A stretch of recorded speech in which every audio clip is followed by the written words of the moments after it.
દોસ્તો આગળ વધીએ પહેલાં સબસ્ક્રાઇબ બટન જરૂરથી દબાવો અને હા બેલ બટન પણ દબાવો જેથી દરેક વિડીયો જલ્દી મળી શકે.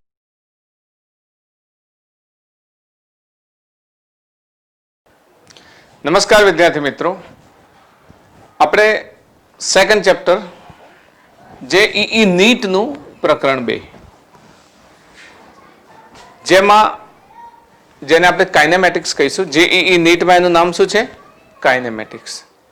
એનો ટોપિક આપણો છે સરેરાશ ઝડપ અને સરેરાશ વેગ. આજનો આપણું કયા ચેપ્ટરનું છે? સુરેખ પથ પર ગતિ, જે આપણું એનસીઈઆરટીનું ત્રીજું ચેપ્ટર છે, એનો ટોપિક છે. તો કાઇનેમેટિક્સમાં આગળનું એક લેક્ચર આપણું ઓલરેડી આવી ગયું છે. આઈ કાર્ડમાં તમે જોશો તો આઈ કાર્ડની અંદર તમને આ આગળનું લેક્ચર મળી જશે. તો શરૂઆત કરીએ છીએ સરેરાશ ઝડપ અને સરેરાશ વેગ.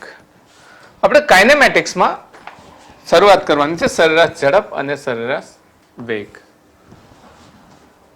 પહેલા તો ઝડપ અને વેગ એટલે શું?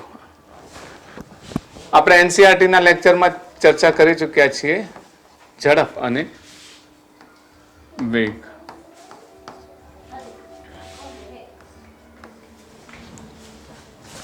આપણે કોઈ વાહન અથવા કોઈ પદાર્થે ચોક્કસ સમયમાં અંતર કાપ્યું છે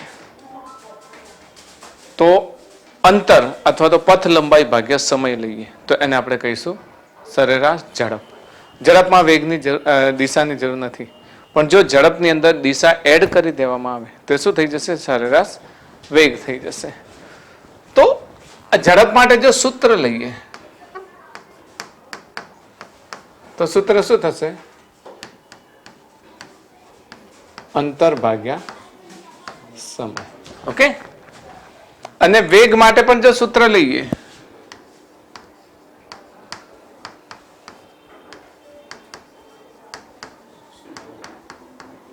સ્થાનાંતર ભાગ્યા સમય.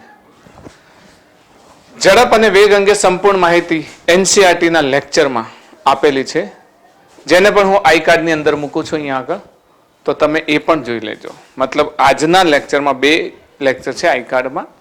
એક છે આના આગળનું લેક્ચર અને એક છે આ ઝડપ અને વેગ વિશેની સંપૂર્ણ માહિતી ઉદાહરણ સાથે. ગ્રાફ પણ હશે એની અંદર. તો ઝડપ અને વેગ, અંતર અંગે આપણે સમજી ગયા છીએ કે જ્યારે કોઈ પદાર્થ એક જગ્યાએથી બીજી જગ્યાએ જાય તો અનેક માર્ગો હોય. તો જે પથ અંતરને આપણે કેટલીક વખત પથ લંબાઈ પણ કહીએ છીએ, યાદ છે ને? પથ લંબાઈ. તો સૂત્રમાં જ્યારે અંતર લઈશું એટલે કુલ અંતર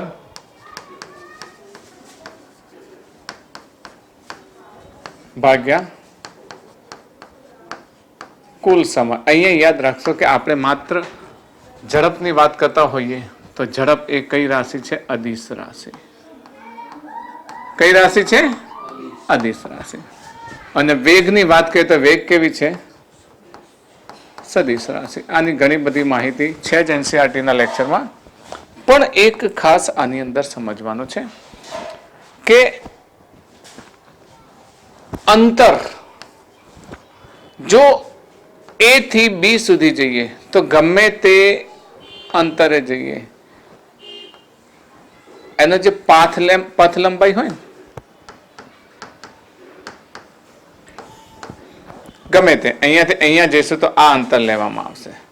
પરંતુ જો ઝડપ લેવામાં આવે તો ઝડપમાં માત્ર A અને B વચ્ચેનું શોર્ટેસ્ટ અંતર લેવામાં આવે છે ને, જેને આપણે શું કહીશું? સ્થાનાંતર કહીશું. બસ હવે થોડીક માહિતી આમાં લઈ લઈએ કે ચલો સરેરાશ ઝડપ અને સરેરાશ વેગ, એના વચ્ચેનો સંબંધ શું? વચ્ચે ઇક્વલ ટુ લાગશે કે ગ્રેટર ધેન લાગશે, લેસ ધેન લાગશે, ગ્રેટર ધેન ઇક્વલ ટુ લાગશે કે લેસ ધેન ઇક્વલ ટુ? મતલબ આટલા equal to, greater than, less than, greater than equal to કે લેસ ધેન ઇક્વલ ટુ લાગશે? બોલો, આ બંને વચ્ચે આપણે શું સંબંધ મૂકી શકીએ? સીધી રેખામાં હોય ત્યારે ઇક્વલ ટુ લાગે, મતલબ કે આપણે આગળ શરૂઆત કરી લીધી છે કે સરેરાશ ઝડપ અને સરેરાશ વેગ સીધી રેખામાં હોય ત્યારે સમાન હોય, બાકીમાં સરેરાશ ઝડપ વધુ હોય અને સરેરાશ વેગ ઓછો હોય ને? તો સરેરાશ ઝડપ વધુ હોય અને સરેરાશ વેગ ઓછો હોય, એક જ કિસ્સામાં ઇક્વલ ટુ હોય તો greater than or equal to, મતલબ ઝડપ મોટી હોય અથવા એના જેટલી હોય. ક્યારે સરેરાશ વેગ મોટો હોઈ શકે નહીં, કારણ કે શોર્ટેસ્ટ પાથ લેન્થ છે, ન્યૂનતમ લંબાઈ છે ને. એટલે અહીંયા આગળ આપણે આ સંબંધ લઈશું. ઓકે, થોડાક દાખલા લઈએ, દાખલા ઉપરથી સરસ રીતે તમને ખબર પડી જશે. બરાબર, તો શરૂઆત કરીએ થોડાક દાખલાથી. આપણો પહેલો દાખલો, એક છોકરો 30 કિલોમીટર પૂર્વ દિશામાં 3 કલાકમાં અને 20 કિલોમીટર પશ્ચિમ દિશામાં 2 કલાકમાં ચાલે છે, તો તેની સરેરાશ ઝડપ અને સરેરાશ વેગનો ગુણોત્તર શોધો. 30 કિલોમીટર આપણે પૂર્વ અને પશ્ચિમ દિશાની વાત કરેલી છે કે આવી વાત ક્યારે પણ આવે તો આપણે શું કહે છે, પહેલા દિશાના ચિહ્ન મૂકી દઈએ છીએ ને. તો આપણે અહીંયા લખી દઈએ ઉત્તર, દક્ષિણ, પૂર્વ, પશ્ચિમ. ઓકે, શરૂઆત કરીએ. ચલો, એ બિંદુથી એક છોકરો 30 કિલોમીટર પૂર્વ દિશામાં, મતલબ પૂર્વ દિશામાં એટલે આ દિશામાં ચાલે છે, એથી બી પર આવ્યો. ઓકે, કેટલો? 30 કિલોમીટર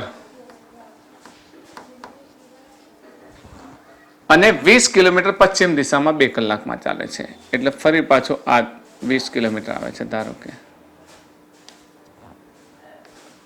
20 કિલોમીટર, ધારો કે અહીંયા આપણે પી નામ આપ્યું. તો તેની સરેરાશ ઝડપ અને સરેરાશ વેગનો ગુણોત્તર શોધો. ચલો, સરેરાશ ઝડપ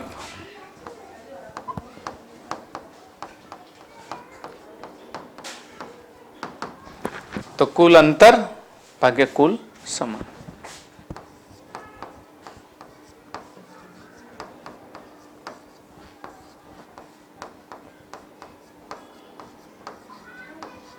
ચલો, એને અંતર કેટલું કાપ્યું? અહીંયાથી બી 30 ને ફરી પાછું અહીંયા 20 એટલે 50.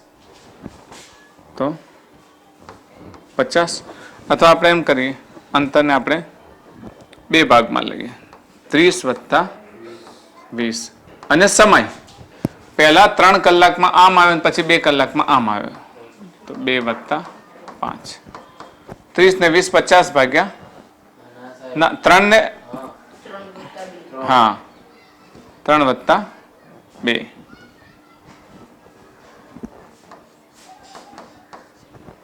તો 50 ભાગ્યા 5 એટલે 10 કિલોમીટર પર અવર.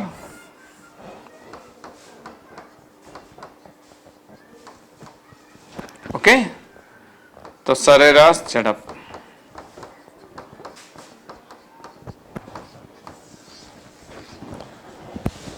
હવે સરેરાશ વેગ.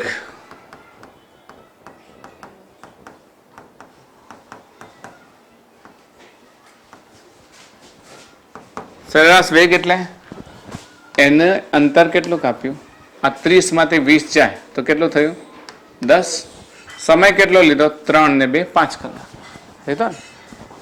તો સ્થાનાંતર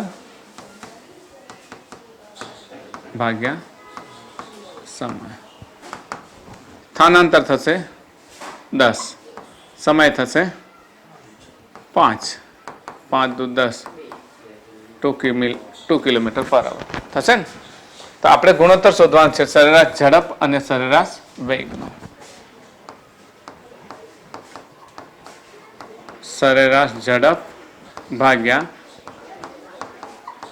સરેરાશ વેગ. પહેલા સહેલા દાખલા લઈએ છીએ. સરેરાશ ઝડપ કેટલું મળ્યું? 10. સરેરાશ વેગ તો કેટલું મળ્યું? 2. ઓકે, હા નીચે 5 આવશે ને, 5, હા 10 ભાગ્યા 2 5 આવશે. યસ 10 ભાગ્યા 2 એટલે કેટલું આવશે? 5. આનો એકમ આવશે નહીં, આવે એકમ તો કેન્સલ થઈ જાય ને, કારણ કે આનું કિલોમીટર પર અવર છે, કિલોમીટર પર અવર છે.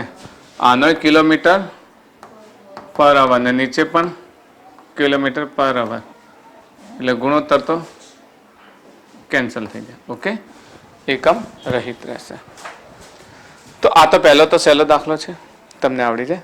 પણ ઘણી વખત શું છે કે આવા જનરલ દાખલા આપેલા હોય, જનરલ દાખલા, તો જનરલ દાખલા તમે કઈ રીતે ભણી શકો એના માટે થોડાક સૂત્રો આધારિત દાખલા, જેને તમે સીધા આની અંદર મૂકો અથવા તો યાદ રાખો ને તો પણ ચાલે. સહેલા લઈએ. એક વ્યક્તિ A થી B પર V1 ઝડપથી અને B થી A પર V2 ઝડપથી પાછો જાય છે, તો વ્યક્તિની સરેરાશ ઝડપ શોધો. વ્યક્તિ A થી B પર જાય છે ત્યારે V1 ઝડપ છે. ધારો કે V1 ઝડપ છે, ધારો કે અંતર કેટલું છે D, અને પાછો B થી A પર આવે છે ત્યારે V2 ઝડપ, ત્યારે પણ D અંતર કાપે છે, તો તેની સરેરાશ ઝડપ શોધો. ચલો, સરેરાશ ઝડપ તો આપણે જાણીએ છીએ. સરેરાશ ઝડપ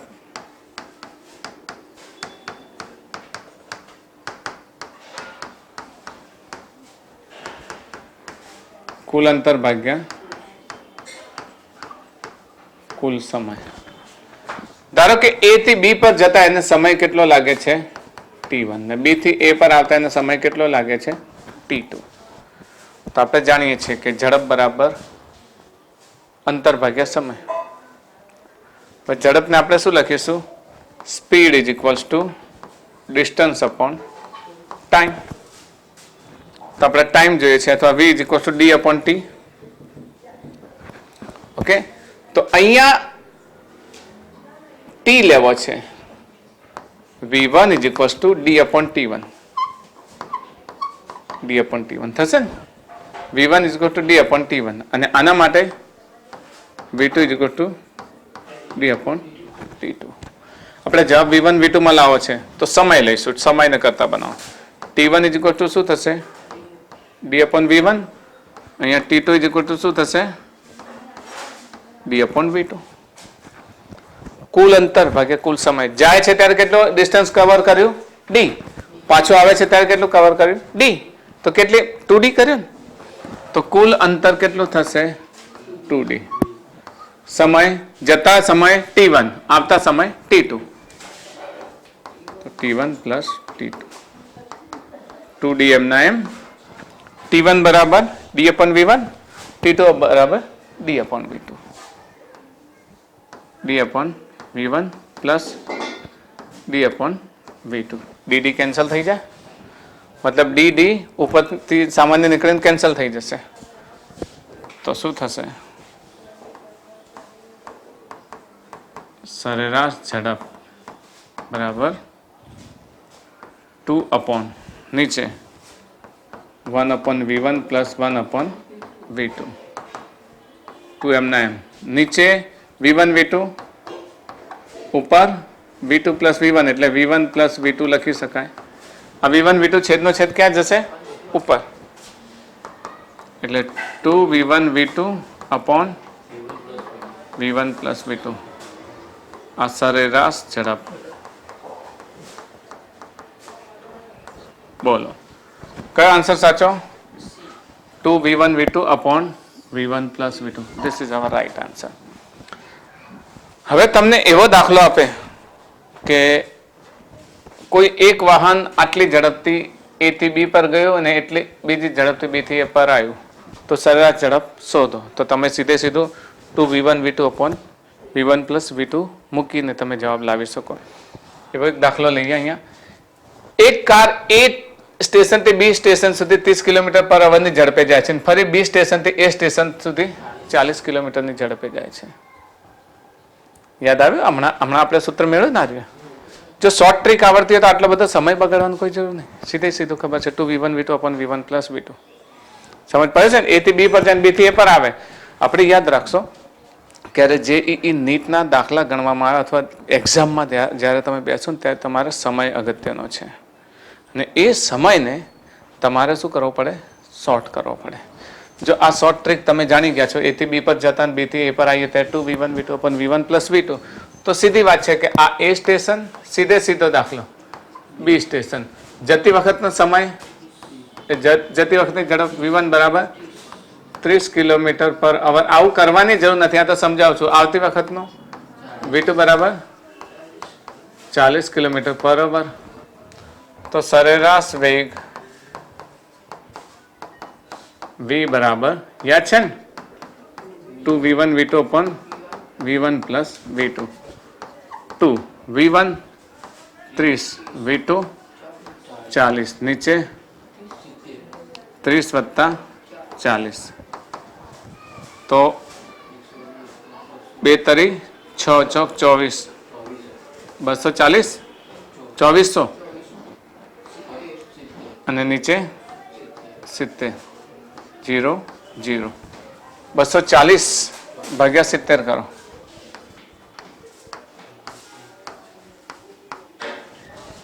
ના 240 ભાગ્યા 7 કરો.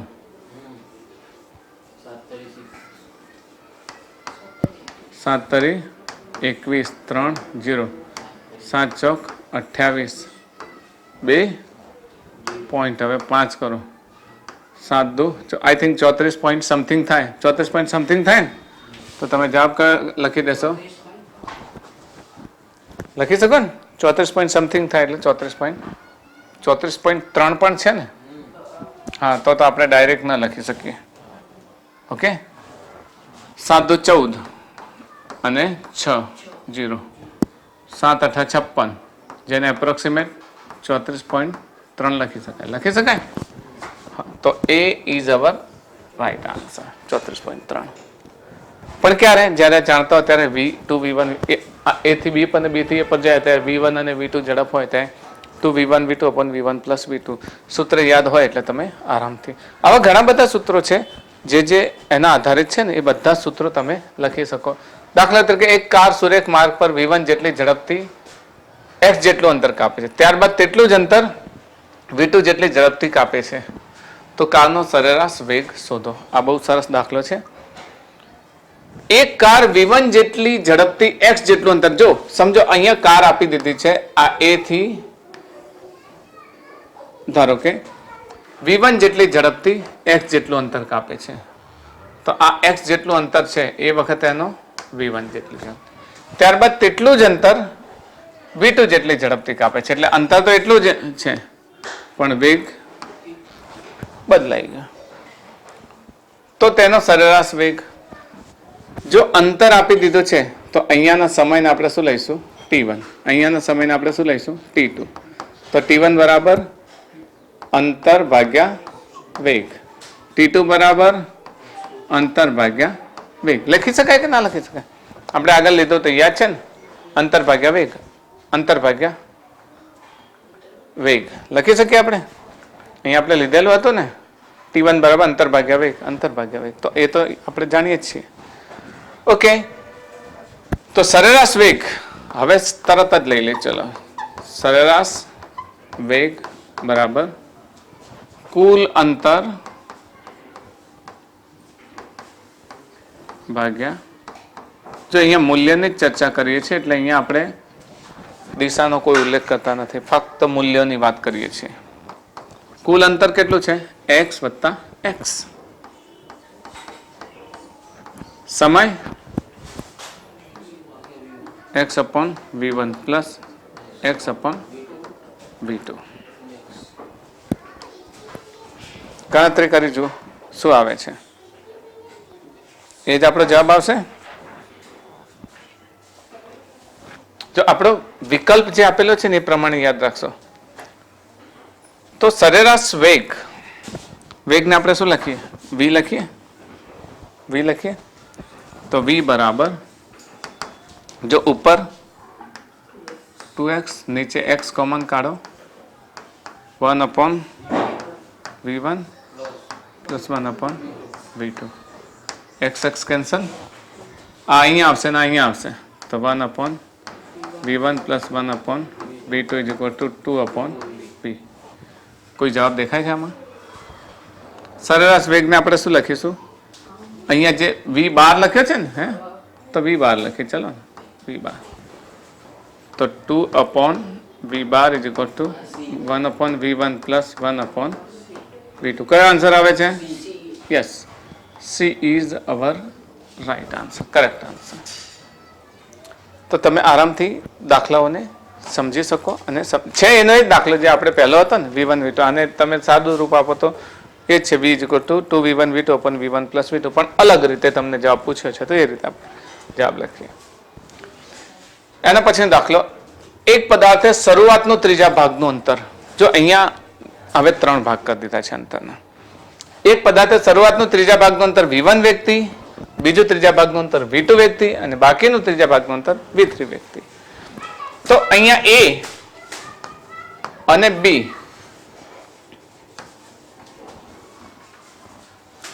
અને B એના વચ્ચે જે અંતર છે ને એના સરખા 3 ભાગ કરી દઈએ.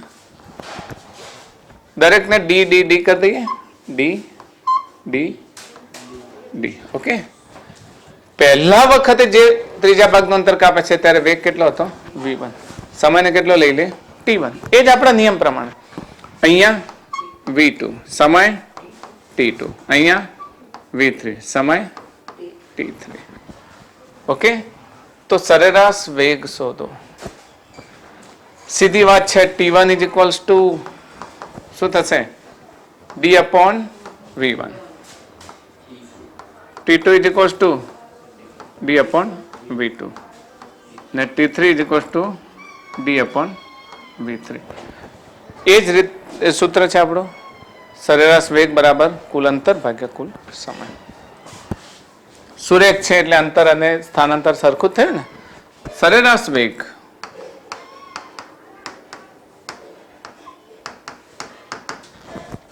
શું થશે? કુલ અંતર ભાગ્યા કુલ સમય. જો અહીંયા સીધી રેખામાં જાય છે, સીધી રેખામાં જાય છે તો અડધું ડિસ્ટન્સ V1 વ્યક્તિ, એના પછીનો મતલબ કે એક ડિસ્ટન્સ V1 વ્યક્તિ એટલું ને એટલું V2 વ્યક્તિ, એના એટલું ને એટલું V3 વ્યક્તિ. તો ટોટલ A અને B વચ્ચેના 3 સરખા ભાગ કરી નાખ્યા આપણે. પણ સમય વેગ બદલાશે તો સમય તો બદલાશે જ ને. ચાલો અહીંયાથી અહીંયા સુધી ગયો એ વખતે ધારો કે 30 ની ઝડપ હતી તો એ વખત T1 સમય હતો, પણ બીજી વખત 60 થઈ, પછી 90 થઈ તો સમય ઘટે. ઘણી વખત 100 ની ઝડપે જાય, 50 ની ઝડપે જાય, 20 ની ઝડપે જાય, સમય વધે છે. એટલે સમય અલગ અલગ લીધો છે, અંતર સરખું છે, વેગ અલગ અલગ છે, તો પછી સમય પણ કેવો મળશે? અલગ અલગ. કેવી રીતે? D upon V1, D upon V2, D upon V3. તો કુલ અંતર કેટલું થશે? D D D 3 વખત D થશે. ઓકે. તો D plus D plus D અને નીચે કુલ સમય T1 plus T2 plus T3, ઉપર 3D, નીચે D upon V1 plus D upon V2 plus D upon V3, D upon V1 plus D upon V2 plus D upon V3. D D તો cancel થઈ નીકળી જશે. Okay. તો 3 નીચે V1 V2 V3 નો લસા લઈએ. V1 V2 V3. અહીંયા જો V1 છે, V2 V3 નથી, તો અહીંયા શું લખીશું? V2 V3. આપણે લસા લેતા V2 છે તો V1 V3, અહીંયા V3 છે, V1 V2. છેદનો છેદ ક્યાં જશે? ઉપર જશે. થોડુંક આપણે ઉપર ખેંચીએ આને.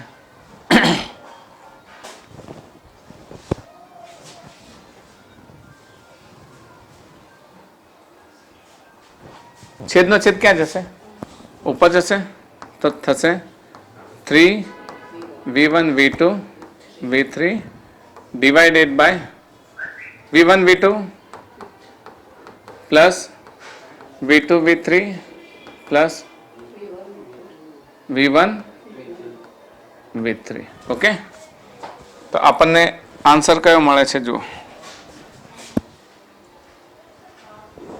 અને નીચે લઈએ એટલે તમે હોરિઝોન્ટલ લખ્યું છે કે તમે જોઈ શકો. ઓકે. બોલો જવાબ કયો આવશે? 3V1 V2 V1 V2 plus V2 V3 V1 V3 V1 V2 V2 V3 V1 V3. Okay. તો કયો આન્સર આવશે આપણો? હા, B. B is our right answer.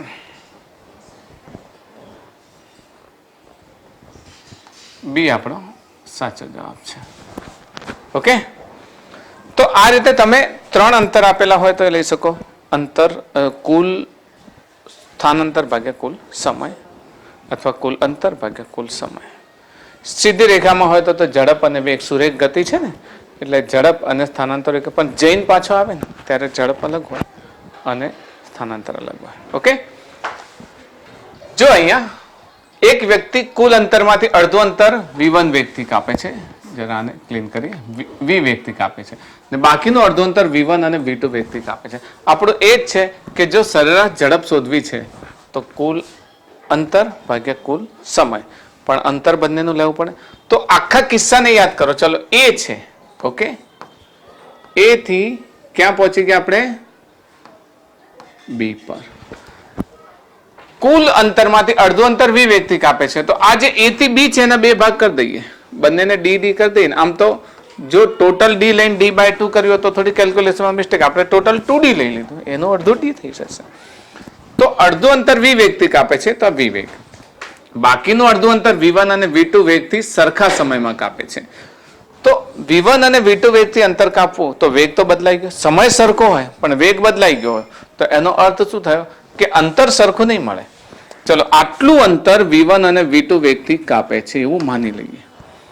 તો આમ એવું થોડી કહીએ કે અડધું અંતર v1 ને v2 વેગથી, એવું આપણને દાખલામાં કહ્યું જ નથી. કારણ કે ઝડપ અલગ અલગ હશે.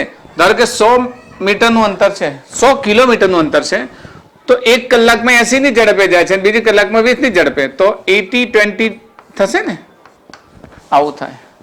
પરંતુ આપણે એવું નથી કરવું, આપણે ફક્ત આશરે માની લેવું છે. ચલો, આશરે માની લઈએ આપણે કે ધારો કે આટલું વેગ v1 અને v2 થી કાપે છે, તો સમય તો સરખો છે, સરખો છે ને, સમય કેવો છે? સરખો છે. સમય સરખો લઈએ, સમય સરખો છે. તો આ તો અહીંયા જો સમય t1 લાગતો હોય તો t1 બરાબર d/v1.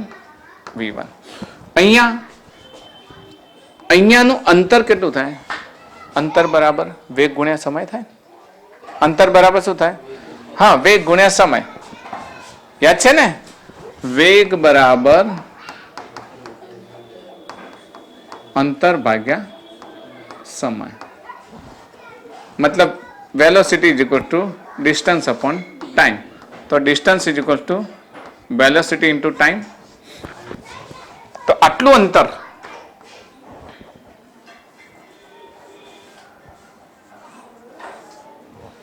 આટલું અંતર છે જેને આપણે શું કહીશું? v1t. ને આટલા અંતરને શું કહીશું? v2t કહીશું. તો કુલ અંતર તો કેટલું થયું? d. તો કુલ અંતર d બરાબર શું થશે? v1t plus v2t.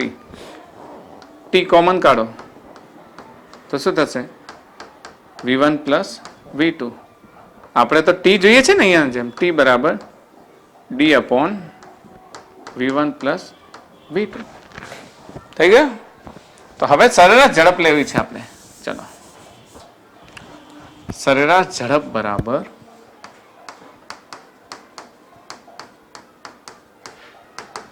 કેટલું થશે? કુલ અંતર ભાગ્યા કુલ સમય. કુલ અંતર કેટલું થયું? d plus d. d plus d. કુલ સમય t1 પ્લસ 2t થશે ને, t plus t. t1 plus t plus t. t1 plus 2t લઈએ. ચલો, d plus d 2d. t1 ની જગ્યાએ કેટલા લખી શકીએ? d/v1 પ્લસ 2 ઇન્ટુ t ની જગ્યાએ d/v1 પ્લસ v2. ઉપર નીચે d કેન્સલ થઈ જશે, સામાન્ય નીકળશે, એટલે આનો d સામાન્ય અને આનો d સામાન્ય નીકળશે એટલે કેન્સલ થઈ જશે. એટલે ઉપર શું રહેશે? 2. નીચે શું રહેશે?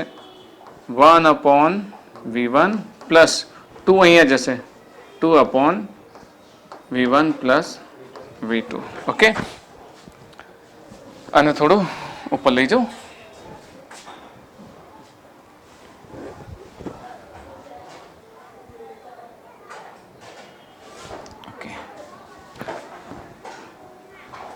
ચલો તો 2m ના m નીચે લસા લઈએ v1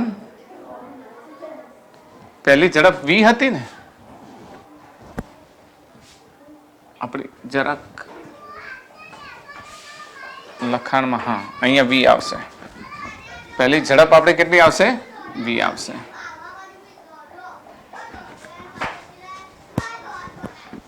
અહીંયા v આવશે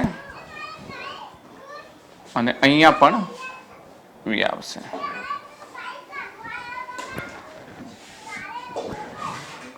આ v અને અહીંયા v તો અહીંયા પણ v હવે ઉપર લઈ લઈએ જો તો અહીંયા 2 તો એમના એમ હવે નીચે લસા લઈએ તો શું થશે v કૌંસમાં v1 પ્લસ v2 આ ક્રોસ ગુણાકાર થશે તો v1 v2 અહીંયા ગુણાકાર થશે v1 પ્લસ v2 અને આ v અહીંયા આવશે તો પ્લસ 2v હવે આ ઉપર જશે તો શું થશે 2v v1 plus v2 divided by v1 plus v2 plus 2v હવે આ જવાબ વિઝિબલ થાય માટે અહીંયા લખી દઈએ બરાબર કેટલો લખીએ 2v કૌંસમાં v1 પ્લસ v2 અને છેદમાં v1 plus v2 plus 2v okay તો આપણો હવે પ્રશ્ન જોઈએ એટલે તમને ખ્યાલ આવી જશે હા બોલો કયો આન્સર આવશે 2v v1 plus v2 v1 plus v2 plus 2v તો આપણો કયો answer B is our right answer સમજ પડે છે ને કહેવાનો અર્થ એવો થયો કે તમને જે ભાગ પાડી દીધા છે ને બે ભાગ એમાંથી એકની ઝડપ તમને આપી દીધી છે અને બીજાની ઝડપ આપી છે અલગ અલગ અને સમય સમાન આપી દીધો છે તો જે પ્રમાણે તમને કહ્યું હોય ને એ પ્રમાણે તમારે એની વેલ્યુ લેવાની પણ મસ્ટ રિમેમ્બર કુલ અંતર ભાગ્યા કુલ સમય અને ઉપર બધું અંતર ભેગું કરવાનું ને નીચે બધો સમય ભેગું કરવાનો અહીંયા આપણે પહેલો સમય લીધો અહીંયા બે અંતર લઈ લીધા અને સરવાળો કર્યો એટલે આપણને સમય મળી ગયો ટી સરખો અંતર છે પણ ટી ને બંનેના સંદર્ભમાં લેવાનું છે તો આ પ્રમાણે આપણે લઈ શકીએ ઓકે અહીંયા જો એક આની અંદર આપેલું છે આંકડામાં કે બે સ્ટેશન વચ્ચેનું અંતરનું અડધું અંતર ટ્રેન 40 કિલોમીટરની ઝડપે અને બાકીનું અડધું અંતર 60 કિલોમીટર અંતરની ઝડપે કાપે છે તો તેની સરેરાશ ઝડપ શોધો એકદમ ઇઝી દાખલો છે યાદ રાખો આનો જનરલ દાખલો મેં તમને હમણાં શીખવાડ્યો છે પણ એના બદલે તમારે વેલ્યુથી જ પૂરો કરી નાખવાનો તો તરત જ યાદ રાખી લેવું એ અંતર અને બી અંતર ધારો કે બે સ્ટેશન છે એ અંતર અને બી અંતર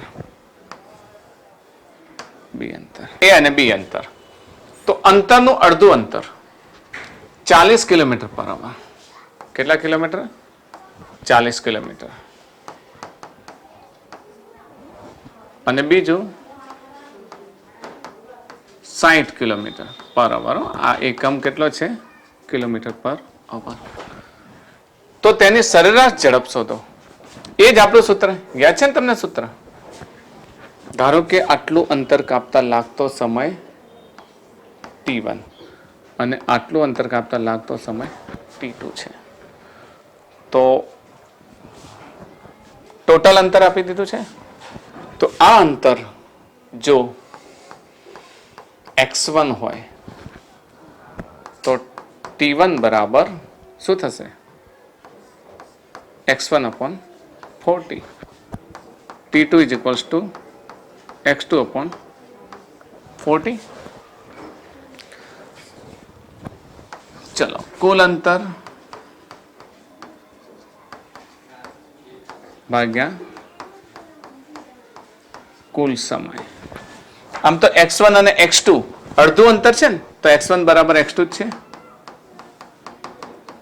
અથવા તમે d/2 લેશો તો પણ ચાલશે ટોટલ અંતર d/2 લેશો તો પણ ચાલશે એટલે xx લઈએ સરખું અંતર છે ને અડધું અંતર તો અંતર x જ રાખીએ ચલો x1 બરાબર x2 બરાબર x જ લઈશું ઓકે કુલ અંતર કેટલું થશે x1 પ્લસ x2 બંનેનું x1 બરાબર x2 બરાબર કેટલા લઈએ x અને નીચે સમય t1 plus t2 x1 plus x1 બરાબર x2 બરાબર x એટલે કેટલા થશે 2x નીચે x upon 40 plus x upon 60 થશે અહીંયા 60 લખીએ 60 x કેન્સલ થઈ જશે ખબર પડી ને સરખું અંતર છે એટલે x1 બરાબર x2 તો 2 અહીંયા 1 upon 40 પ્લસ 1 upon 60 નીચે 4 છક 2400 ઉપર 60 વત્તા 40 અને અહીંયા 2 તો અહીંયા સાદુરૂપ આપી દઈએ 2 ગુણ્યા 2400 નીચે 100 0 0 જતા રહે એટલે કેટલો આવશે 48 કિલોમીટર પર અવર નોર્મલી કેટલું આવવું જોઈએ 40 અને 60 તમે 50 લખશો ને એવરેજ સ્પીડ 40 અને 60 50 તો ખોટા પડશો જવાબ કેટલો આવે 48 આવે તો 48 ઇઝ અવર રાઈટ આન્સર તમે ડી લખીને d/2 લખશો ડી લખશો આપણે x1 x2 લઈને પછી છેલ્લે સમાન જ લઈ લીધું કારણ કે અડધું અંતર છે ને સરખું અંતર છે તો તમે જ્યારે આ પ્રમાણે રકમો સાથે રમશો તો ફટાફટ જવાબ આવશે પણ કન્સેપ્ટ યાદ રાખશો કુલ અંતર ભાગ્યા કુલ સમય સમજો છો ને હજુ આના ઘણા બધા સૂત્રોને આપણે સમજવાના છે એક સાયકલ સવાર અડધું અંતર v વ્યક્તિ તથા બાકીનો અડધું અંતર v1 વ્યક્તિ 1/3 સમયમાં અને v2 વ્યક્તિ 2/3 સમયમાં પૂરું કરે છે આ થોડો કોમ્પ્લિકેટેડ દાખલો કરે છે a અને b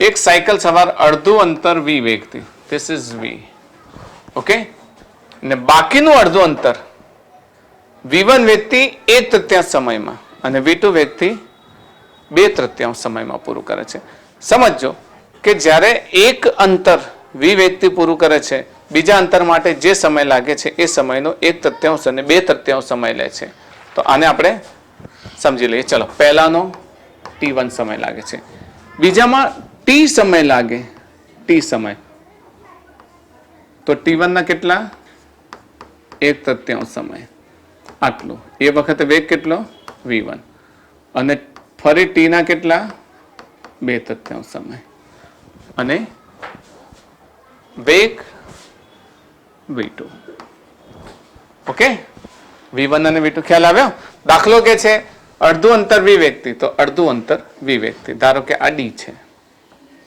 ને બાકીનું બી અંતર કેટલું છે d છે પણ એનો થોડોક ભાગ 1/3 સમયમાં v1 વ્યક્તિ ને 2/3 સમયમાં v2 વ્યક્તિ લે છે તો તેની સરેરાશ ઝડપ શોધો એ જ આપણો નિયમ લાસ્ટ ટાઈમ આપણે 3 ભાગ કર્યા હતા ખબર છે એમાં આ અંતરને આપણે કેટલો લીધું હતું આ સમયને t1 બરાબર d/v આટલા અંતરને આપણે શું લખીશું v1 t 1/3 અને આટલા અંતરને v2 t 2/3 ખબર છે ને વેગ ગુણ્યા સમય બરાબર શું થાય અંતર તો આ કુલ અંતર કેટલું થયું d બરાબર આ અંતર હવે v1 t/3 plus 2v2 t/3 ખ્યાલ આવ્યો આ પણ ટોટલ d છે ને તો આ અંતર v1 t/3 આ અંતર v2 2t/3 તો v2 2t/3 તો અહીંયાથી t કોમન લઈ લો ચલો તમારે તો t જોઈએ છે ને તો શું થશે t/3 પ્લસ ના v1/3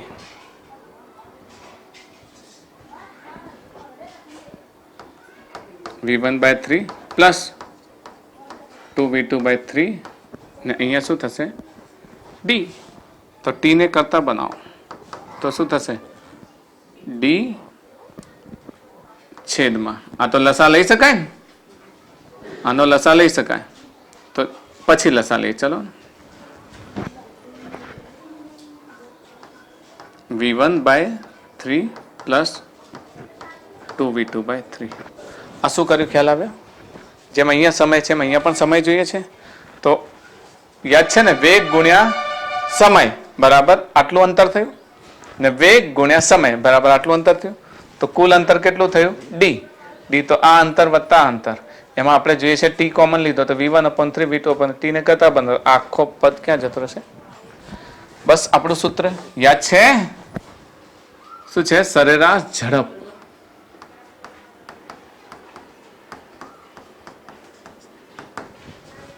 કુલ અંતર ભાગ્યા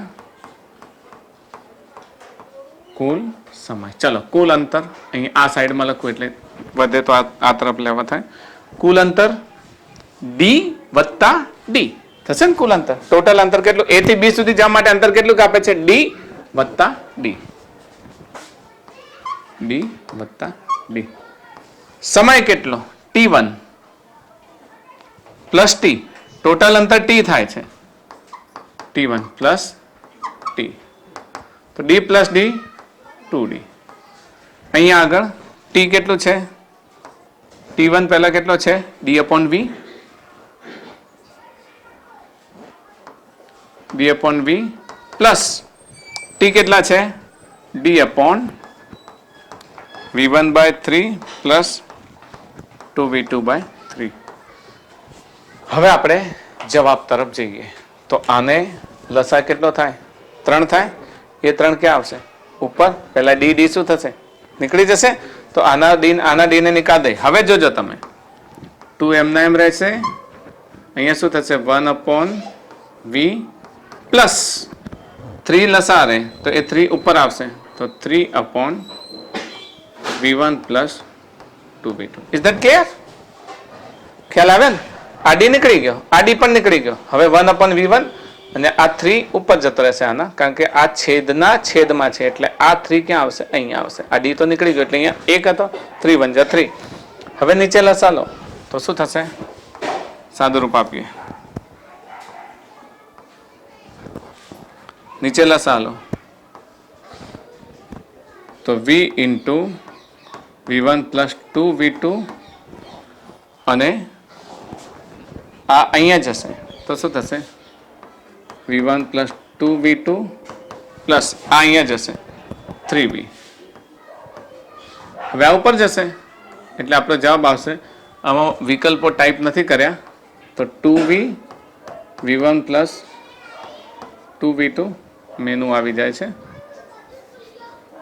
એટલે અહીંયા લઈ લઈએ. 2v v1 પ્લસ 2v2 અને નીચે v1 plus 2v2 plus 3v. તો આપણો આન્સર આવ્યો આવે છે. આ જવાબ આવે છે. ઓકે, ટૂંકમાં યાદ રાખો, જ્યારે પણ તમને સરેરાશ વેગ અને સરેરાશ ઝડપના દાખલા આપ્યા દિશાની ચિંતા નહીં કરવાની, માત્ર તમારે અંતર અને સમય. જો તમે બધા જ દાખલામાં જોયું હશે, મેં અહીંયા પણ સમય લીધો છે, અહીંયા પણ સમય લીધો છે, પછી કુલ અંતર ભાગ્યા સમય લઈ લીધો. સમયનું પદ કયા પદમાં લીધું છે? અંતર અને વેગના પદમાં. એટલે અંતર અહીંયા કેન્સલ થઈ જાય છે. અહીંયા પણ જો અંતર કેન્સલ થઈ જાય છે, આ વેલ્યુ વાળો છે. અહીંયા પણ અંતર કેન્સલ થઈ જાય છે. તો જેટલા પણ દાખલા તમે જોશો એ બધામાં જ અંતર કેન્સલ થઈ જાય છે અને તમને v1 v2 ના સંદર્ભમાં મળે છે. બધા જ આન્સર v1 v2 ના સંદર્ભમાં છે. એટલે ખાસ સમજો. જો આ પણ v1 v2 વેગના સંદર્ભમાં, પછી આ જવાબ પણ વેગના સંદર્ભમાં, એના પછીનો આ જવાબ પણ વેગના સંદર્ભમાં, આ જવાબ પણ વેગના સંદર્ભમાં, એના પછી આ છેલ્લો જવાબ પણ વેગના સંદર્ભમાં. તો તમને આવા દાખલા આપેલા હોય અને વિકલ્પો આપેલા હોય ત્યારે તમે આરામથી દાખલા ગણી શકો. શોર્ટ ટ્રીક બી તમે ધ્યાન રાખી શકો, નહીં તો એ જ કુલ અંતર ભાગ્યા કુલ સમય. ઓકે, તો આજના લેક્ચરને આપણે અહીંયા જ વિરામ આપીએ છીએ. નેક્સ્ટ આપણે હજુ વેગ અંગે થોડીક વાત કરીશું અને વેગના દાખલા ગણીશું અને ઘણા બધા હજુ આ ચેપ્ટર ઘણું લાંબુ છે, આમાં ઘણું બધું હું તમને સમજાવીશ. ઘણા બધા નીટના લેક્ચર્સ થશે અને એનસીઆરટીના લેક્ચર્સ મેં આઈ કાર્ડમાં દરેકે દરેક ટોપિકમાં મૂક્યા છે. તો આ ટોપિકનું પણ એનસીઆરટીનું લેક્ચર અને આના આગળનું લેક્ચર આઈ કાર્ડમાં મૂકેલું છે, તો ધ્યાનથી જોશો અને ભણતા રહો.